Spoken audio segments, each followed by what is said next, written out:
En la ciudad de Iquique existe una antigua biblioteca comunitaria, llamada El Faro, fundada informalmente por vecinos hace más de 30 años. Durante décadas funcionó sin reconocimiento legal, pero con aportes voluntarios y trabajo solidario.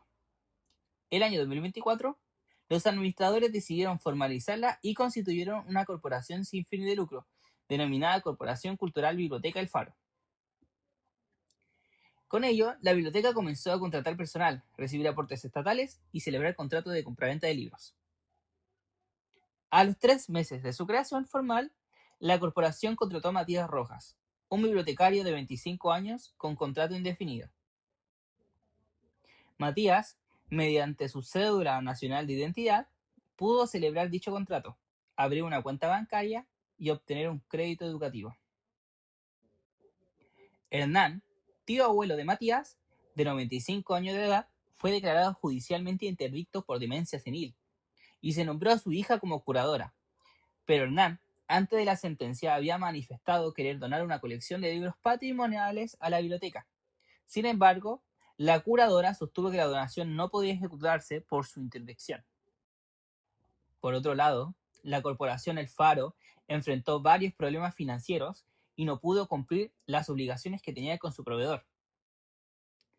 Tras varias gestiones fallidas, el proveedor demandó a la corporación, solicitando su disolución y liquidación por insolvencia, aunque el tribunal aún no se pronuncia con este acontecimiento. Después de 6 meses, en medio del juicio, la biblioteca recibió una gran donación estatal que le permitió pagar su deuda.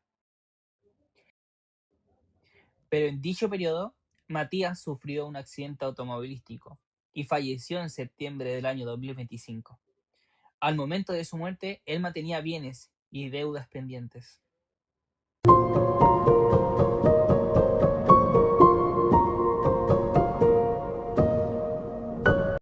Bueno, al terminar este caso se nos hicieron diversas preguntas relacionadas con el caso de la biblioteca. Por ejemplo, la pregunta 1, ¿cómo comenzó la personalidad jurídica de Matías? Sabemos que la personalidad jurídica de Matías comienza en el momento de su nacimiento, que es alrededor del año 1999, tomando en cuenta que él tiene 25 años de edad, el momento en que él falleció. Bueno, tomando esto en cuenta, la existencia legal de Matías comienza con la separación del claustro materno. La separación tiene que ser completa y tiene que respirar al menos un momento.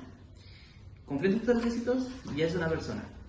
Después, el fin de su existencia termina con su fallecimiento el año 2025, en el mes de septiembre, por un accidente automovilístico. Al momento de la muerte se abre la sucesión. Sabemos que la sucesión es un modo de adquirir y comienza con la muerte de la persona. La sucesión es hacia los descendientes y cónyuges. En el caso de no tener descendientes, su patrimonio va hacia sus ascendientes, y en el caso de que no tenga ascendientes, va hacia sus colaterales. Como bien sabemos, Matías no tiene descendientes, porque no se menciona que tenga un cónyuge o hijos, y tampoco padres vivos, pero sabemos que él tiene un tío abuelo, y ese tío abuelo tiene una prima, siendo que es su prima de segundo grado. Por ende, su patrimonio debería ir a sus colaterales. Se disuelve el matrimonio. El matrimonio es un contrato en el que participan dos personas. El caso de que Matías haya estado casado con alguien por medio del acuerdo de unión civil, participación de los gananciales o sociedad conyugal. 3. Se extinguen los derechos que no pueden transmitirse, como el de alimentación, el de usufructo, el uso o habitación. El uso o habitación es el uso que le da a una persona determinado bien inmueble, pero sin poder adquirirlo. 4. Se terminan algunos contratos. 5. En el ámbito de formación y consentimiento, la oferta caduca por la muerte del oferente. 6. Se emancipan los hijos por causa de la muerte del padre o madre que estuviese ejerciendo la patria potestad. 7. Se termina el albacea. 8. Se extinguen ciertas acciones civiles del ámbito del derecho de familia.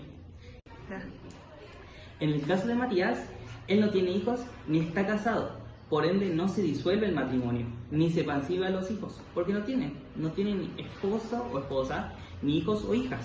Por ende no existe una emancipación ni una disolución del matrimonio. Su contrato con la biblioteca termina con la muerte de Matías. Cuando Matías muere, el contrato que mantenía con la biblioteca se termina por medio del fallecimiento del individuo, que bien sería el mandatario. También su cuenta bancaria se cierra por el fallecimiento. Sus bienes que él mantenía, como bien se menciona en el caso, no tiene cónyuge. Él no tiene cónyuges ni hijos. Por ende, su patrimonio pasaría a sus ascendientes o colaterales. En este caso sería su tío abuelo, como persona más cercana a Matías. Como él tiene de más senil, su cuidadora sería su hija.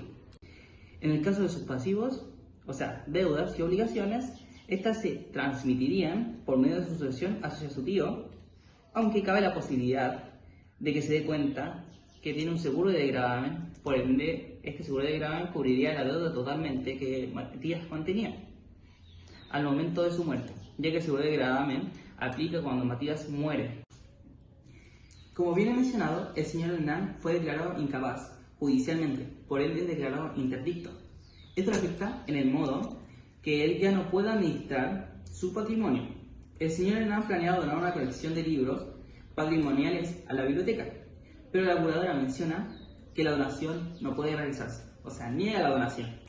Como el señor Hernán es declarado interdicto y tiene a su hija como curadora, el individuo ya no tiene capacidad plena para administrar sus bienes, impidiéndole realizar la donación eficazmente. No puede realizarse la donación después de la sentencia de interdicción.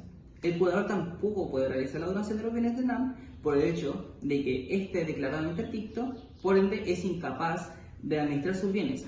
Y aunque la curadora pueda administrar esos bienes, esta no puede hacer donación de ellos. Más bien, puede venderlos con una apreciación pecuniaria para mejorar la condición de Hernán, estipulado en el 467 del Código Civil. Por otro lado, existe la posibilidad de que Hernán recobre la razón permanente, por ende puede volver a tener administración de los bienes resultando de la donación de los libros en la biblioteca, que está referido en el artículo 468 del Código Civil. Pero como el señor Hernán solo declaró que tenía la voluntad, mas no realizó el contrato correspondiente, esto no sería suficiente para concretar la donación, al no tener las solemnidades requeridas para celebrar el acto jurídico. Y en el caso en el que se realizara una donación, después de ser declarado interdicto, sería nulo, y está estipulado en el artículo 465 del Código Civil. Los actos y contratos del demente, posterior al decreto de interdicción, serían nulos, aunque se alega haber ejecutado o celebrado un intervalo lucido, y por el contrario, los actos y contratos ejecutados o celebrados sin previa interdicción serían válidos a menos de probarse que él los ejecutó o celebró estando entonces demente. ¿Puede la corporación celebrar contratos, ser parte en juicios y asumir obligaciones? Sí se puede. Una definición de personalidad jurídica es que es un ente ficticio capaz de ejercer derechos, obligaciones y ser representado judicial y extrajudicialmente.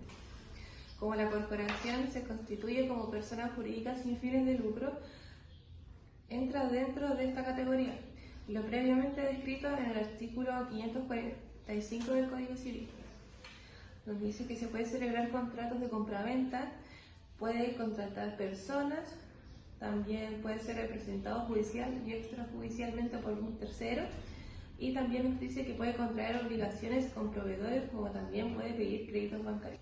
Ya, ahora vamos a continuar con el fin de la persona jurídica. La pregunta 1 es: ¿qué hechos podrían llevar a la disolución de la corporación? En este nos encontramos distintos hechos. El primero, caer en insolvencia, que esto significa que la corporación, al no generar ingresos y no poder pagar sus obligaciones, puede caer en quiebra y por ende se liquidan todos los activos tangibles e intangibles de la corporación, terminando con la disolución de la corporación. Según el artículo 559, por el vencimiento del plazo de su duración, si éste existiera. 3. Por acuerdo de la Asamblea General Extraordinaria, cumpliendo los requisitos formales establecidos en el artículo 558 a los que se ha referido. En este caso, la disolución contará en decreto alcaldicio. Número 4. Por sentencia judicial en casos de estar prohibida por la Constitución o la ley, o infringir gravemente sus estatutos, o haberse realizado íntegramente su fin, y por hacerse imposible la resolución del fin. Pregunta número 2. ¿La deuda y posterior pago alteran el proceso judicial de la posible disolución? Acá nos encontramos que sí, ya que al momento de recibir el aporte estatal, la corporación adquirió activo circulante para poder realizar el pago de sus obligaciones con proveedores. Este hecho altera el proceso judicial por falta de objeto. En el Código Civil, esto se estipula en el artículo 1567, cuando dice que toda obligación puede extinguirse por una convención de las partes interesadas, siendo capaces de disponer libremente de lo suyo. Consiste en darla por nula básicamente. Mencionaremos los atributos de la personalidad de Matías, Hernán y de la biblioteca. Su nombre es Matías Rojas, de nacionalidad chilena, domicilio Iquique, capacidad de goce era plena hasta que falleció y sus patrimonios eran sus bienes y deudas pendientes. Después tenemos a Hernán, era de nacionalidad chilena, domicilio Iquique, estado civil no se menciona, su capacidad de goce interdicto por demencia senil y su patrimonio, al ser declarado con demencia senil, todo su patrimonio pasa a manos de la curadora, su hija. Luego tenemos a la Biblioteca El Faro. Nombre era Corporación Cultural Biblioteca El Faro, de nacionalidad chilena, domicilio Iquique. Su capacidad de goce puede ser titular de derechos subjetivos al contratar empleados para su biblioteca. Su patrimonio era una propiedad bien inmueble, ingresos estatales, activos tangibles como los libros, deudas y obligaciones con el proveedor.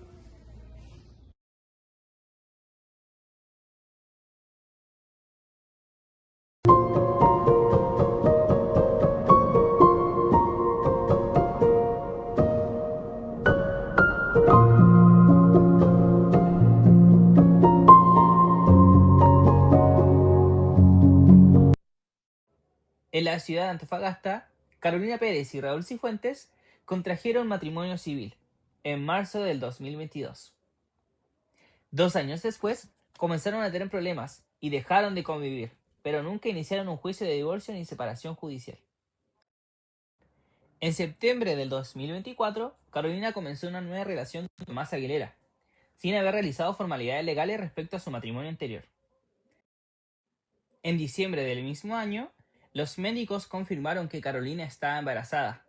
La ecografía estimó fecha probable de concepción en noviembre del 2024, meses después de la separación de hecho con Raúl. Cuando Carolina tenía 6 meses de embarazo, Tomás falleció en un accidente automovilístico. La familia de Tomás afirmó que la hija que Carolina esperaba era de él, por lo que el bebé debía tener derecho a los bienes del fallecido. Sin embargo, la familia de Raúl sostuvo que conforme al Código Civil chileno, el hijo que Carolina esperaba debía considerarse hijo legítimo de Raúl, pues el matrimonio aún existía legalmente. El 15 de julio del año 2025, Carolina dio a luz a una niña, a la que llamó Amelia. Amelia nació con vida y fue inscrita en el registro civil 5 días después. En el momento de la inscripción, al oficial del registro civil, se aplicó la presunción legal, establecida en el Código Civil. La niña fue inscrita como hija de Carolina y Raúl, por ser él el marido vigente al momento del nacimiento. La familia de Tomás presentó una demanda judicial, solicitando que se reconozca judicialmente la paternidad de Tomás sobre Amelia mediante una prueba biológica, que se reconozca a la niña el derecho de heredar al padre fallecido, argumentando que el nasciturus tiene derechos si nace vivo, que se modifique la filiación en el registro civil. Mientras tanto, Raúl sostiene que él no es el padre biológico y está dispuesto a impugnar la filiación.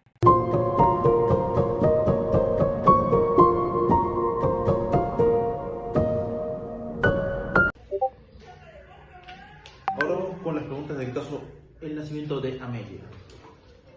¿Desde cuándo el ordenamiento jurídico chileno reconoce la existencia legal del ser humano que aún no ha nacido? Según el Código Civil chileno, la existencia legal de la criatura se reconoce en su nacimiento, la cual se toma en la separación de este mismo de la madre. 2. ¿Podría Amelia haber heredado de Tomás si hubiera nacido muerta? No, Amelia no se puede heredar nada de Tomás por el artículo 74, inciso 2.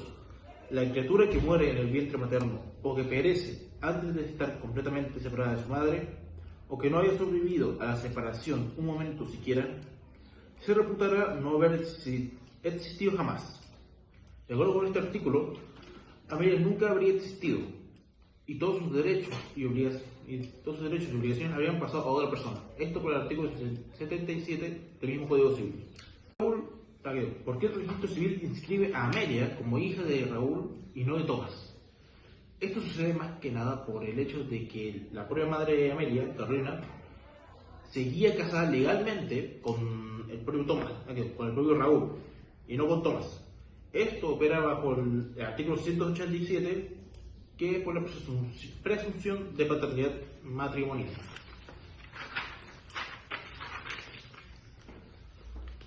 4. Es una presunción absoluta y admite prueba en contrario, o admite.